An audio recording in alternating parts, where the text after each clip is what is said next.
Hello everyone, welcome, नमस्ते and आज का जो अपना टॉपिक रहेगा इसमें हम हाफ ईयरली एग्ज़ाम 2022 यानी अर्धवार्षिक परीक्षा 2022 की जो 8 तारीख से शुरू हो रही है उसके लिए हम यहाँ पर इंग्लिश कंपलसरी का एक मॉडल पेपर देखेंगे जो आपके एग्ज़ाम में आ सकता है या फिर इसी टाइप के क्वेश्चंस पूछे जाएंगे तो आपको किस तरीके से उन्हें सॉल्व करना है। क्लास 12th का ये रहेगा।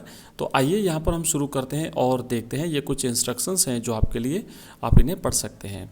अब यहाँ पर हम सबसे पहले जो आपका सेक्शन बी है, हमने सेक्शन ए कंप्लीट कर लिया, सेक्शन बी हमने अभी करेंगे और सेक्शन सी भी हमने कंप्लीट कर लिया जो आपका ग्रामर पोर्शन रहेगा। तो सेक्शन बी जो है आपका राइटिंग सेक्शन है। इस राइटिंग सेक्शन में कंपोजिशन में हम यहाँ पर देखने वाले हैं एक रिपोर्ट कि आपको रिपोर्ट कैसे लिखनी है। उसके बाद में हम एक और क्वेश्चन देखेंगे इसका, जैसे कि प्राइस डिस्ट्रीब्यूशन फंक्शन है और उस पर भी आपको एक रिपोर्ट तैयार करनी है। तो आइए दोनों का यहाँ पर हम शुरू करके और कंप्लीट देखते हैं। एक आपको एक रिपोर्ट लिखनी है आपको साइंस एंड कल्चर फेयर पर। तो दोनों काफ़ी इंपॉर्टेंट है और परीक्षा में आ सकते हैं, तो इस तरीके से आप इन्हें ध्यान से पढ़िएगा। लिखा है, पहले मैं क्वेश्चन पढ़ लेता हूँ फिर मैं बताता हूँ आपको किस तरीके से आपकी लिखनी है रिपोर्ट। क्वेश्चन नंबर 3 जो आपका रहेगा है ना, क्वेश्चन नंबर 3 जो आपका रहेगा वो रिपोर्ट राइटिंग का। तो आप लिखेंगे जैसे यहाँ लिखा हुआ है कि prepare a report under the heading price distribution function. तो आप इस टॉपिक पर एक रिपोर्ट लिखेंगे और क्वेश्चन को पूरा का पूरा पढ़ना है क्योंकि उसमें जो चीज़ें दी हुई उसके हिसाब से आपको इस रिपोर्ट को प्रिपेयर करना पड़ेगा। लिखा है कि the local MLA consented for the chief guest, यानी आपके जो स्थानीय एमएलए हैं, member of parliament, member of legislative assembly, ये आपके चीफ गेस्ट होंगे। And word limits is 100 words, 100 शब्दों में आपको इस रिपोर्ट को तैयार करना है। Some hints are given below for your help, यहाँ पे कुछ हिंट्स दिए हुए हैं, अगर आपको दिए हुए रहते तब भी ठीक, और अगर मान लो नहीं है दिए हुए तब भी आपको इस तरीके से एक रिपोर्ट तैयार करनी पड़ेगी। टॉपिक ध्यान में रखिएगा, टॉपिक है आपका प्राइस डिस्ट्रीब्यूशन फंक्शन, है ना, पारितोषिक वितरण समारोह।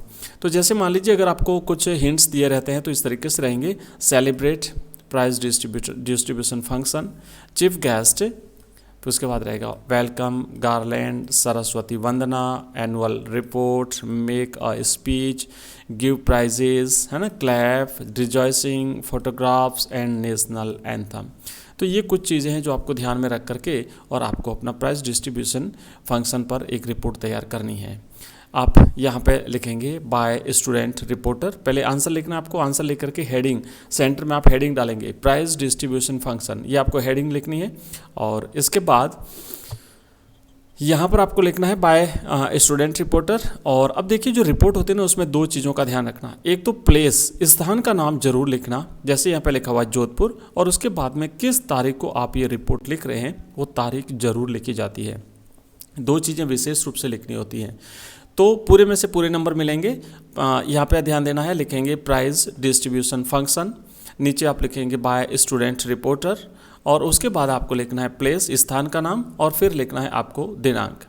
यहाँ पे अब यहाँ से शुरू करेंगे कि last Saturday the prize distribution function was celebrated in our school. यहाँ पे जो पॉइंट्स दिए हो ना इसको ध्यान में रख करके आपको लिखना है। सेलिब्रेट मतलब सेलिब्रेटेड किया, सेलिब्रेटेड यानी मनाया गया, क्या मनाया, प्राइज डिस्ट्रीब्यूशन फंक्शन हमने मनाया।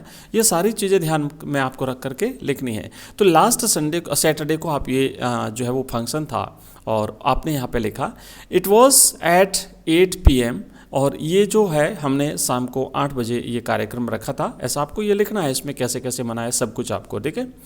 The MLA was the chief guest, हमारे जो एमएलए थे वो हमारे मुख्य अतिथि थे। And he arrived at 8 PM, 8 बजे ही वो पहुंच गए थे। The principal received him warmly, principal ने उन्हें बहुत ही गर्मजोशी से उनका स्वागत किया। The function was started with the prayer Saraswati Vandana, Saraswati Vandana के साथ ही हमारा ये कार्यक्रम शुरू हुआ। The principal read out the annual report of the school, principal ने हमारे स्कूल की वार्षिक रिपोर्ट को पढ़ा। The MLA made a speech, उसके बाद एमएलए ने भी एक भाषण दिया। आफ्टर इट, इसके बाद ही gave away the prizes to the prize winners one by one, इसके बाद एक एक करके जो इनाम प्राप्त जिन्होंने किया था, विजेता जो थे, उनको इनाम दिया गया। And everybody clapped again and again, सभी लोगों ने बार बार तालियां बजाई। All the students were rejoicing, काफ़ी सारे स्टूडेंट्स काफ़ी आनंद ले रहे थे। मैनी फोटोग्राफ्स वर टेकन, कई सारे फ़ोटो भी लिए गए। And the function ended with the national anthem, और राष्ट्रगान के साथ ही इस कार्यक्रम को समाप्त किया गया। तो ये जो है ना, ये एक रिपोर्ट जो है वो हमने तैयार करी। इस तरीके से आपको एक रिपोर्ट तैयार करनी है। आइए एक और एक महत्वपूर्ण टॉपिक है आपका साइंस एंड कल्चर फेयर, इस पर भी एक रिपोर्ट देख लेते हैं। तो ये जो आपका रहेगा इसमें लिखना है, जैसे मान लीजिए right a report on the topic science and culture fair, विज्ञान और जो है वो कल्चर का जो फेयर होता है मेला, विज्ञान मेला और कल्चर फेयर मेला, तो उस पर आपको एक रिपोर्ट तैयार करनी है। तो आप यहाँ पे लिखेंगे आंसर और सेंटर में आपको हेडिंग डालनी है, जैसे यहाँ पे लिखेंगे साइंस एंड कल्चर फेयर। अब उसके बाद क्या करना है कि हमने कहा कि दो चीज़ें आपको ध्यान रखनी है, एक तो प्लेस, तो हाँ यहाँ पर हम लिखेंगे जयपुर। आप कोई भी लिख सकते हैं, अगर एग्जाम में नहीं दिया हुआ टॉपिक, अगर क्वेश्चन में नहीं दिया हुआ तो प्लेस कोई भी आप अपने हिसाब से लिख सकते हैं।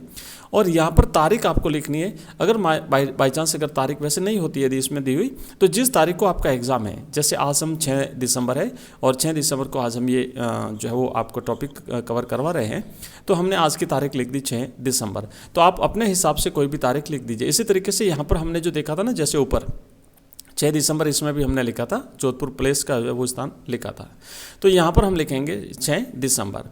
दोस्तों आगे बढ़ने से पहले मैं बता दूं कि अगर आप हमारे व्हाट्सएप ग्रुप में जुड़ना चाहते हैं तो इस वीडियो के डिस्क्रिप्शन में एक लिंक दिया हुआ, उस लिंक पर क्लिक करके आप हमारे व्हाट्सएप ग्रुप में जुड़ सकते हैं। इसी के अलावा हमारा टेलीग्राम चैनल है, उस टेलीग्राम चैनल में भी जुड़ने के लिए नीचे लिंक दिया हुआ है। और साथ ही साथ हमारा जो ऐप है एजुकेशन राइज नाम से, जहाँ पर आपको ऑनलाइन टेस्ट देने की सुविधा मिलती है, वहाँ पर आपको वीडियोज़ मिलते हैं, सारे के सारे हमारे वीडियो लेक्चर्स वहाँ पर मिल जाते हैं।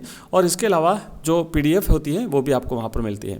तो आप हमारे व्हाट्सएप ग्रुप, टेलीग्राम चैनल और हमारे ऐप तीनों के साथ अगर जुड़ना चाहते हैं तो हमारे सभी इनके लिंक जो हैं वो इस वीडियो के डिस्क्रिप्शन में क्रमशः दिए हुए हैं, 1 2 3 करके ऐसे नंबर वाइज, तो आप उन्हें ज्वाइन कर सकते हैं। और रोजाना शाम को 8:30 बजे होते हैं हमारी लाइव क्लास, जरूर ज्वाइन करिएगा। आइए आगे बढ़ते हैं। नेक्स्ट लिखा हुआ है, the science and culture fair was organised at school at government senior secondary school Jaipur from 12th to 15th March. The students from class 6th to 12th participated in the fair. जो हुआ ना कार्यक्रम, बस वो लिखना है आपको, सिंपल सा, और कोई इसमें विशेष चीज़ नहीं है। The motive of the fair was develop creative traits in students as well as to understand their culture. And next यहाँ पे लिखना आपको, students participated in model exhibitions, quiz competitions, debate and musical performance, etc. The students exhibited many inventive science models. A number of visitors saw the models and praised the students. In the closing ceremony, the students were awarded for their outstanding performances in the events. तो इस तरीके से दोस्तों आपको report तैयार करनी है। और बाकी के जो आपके टॉपिक हैं वो सारे के सारे टॉपिक हम कवर करवा रहे हैं section wise, section A, section B, section C, और नेक्स्ट जो हमारा सेक्शन रहेगा वो सेक्शन डी रहेगा। बाकी इसके जो वीडियोस हैं वो अगर आप प्राप्त करना चाहते हैं तो आप हमारे व्हाट्सएप ग्रुप में जुड़ जाइए, टेलीग्राम चैनल में जुड़ जाइए, जहाँ पर आपको इन सभी वीडियोज़ की लिंक मिल जाएगी। आप टॉपिक वाइज इन वीडियोज़ को वहाँ से भी देख सकते हैं। नेक्स्ट वीडियो में मिलते हैं बहुत ही जल्दी, तब तक के लिए बाय, थैंक यू, धन्यवाद।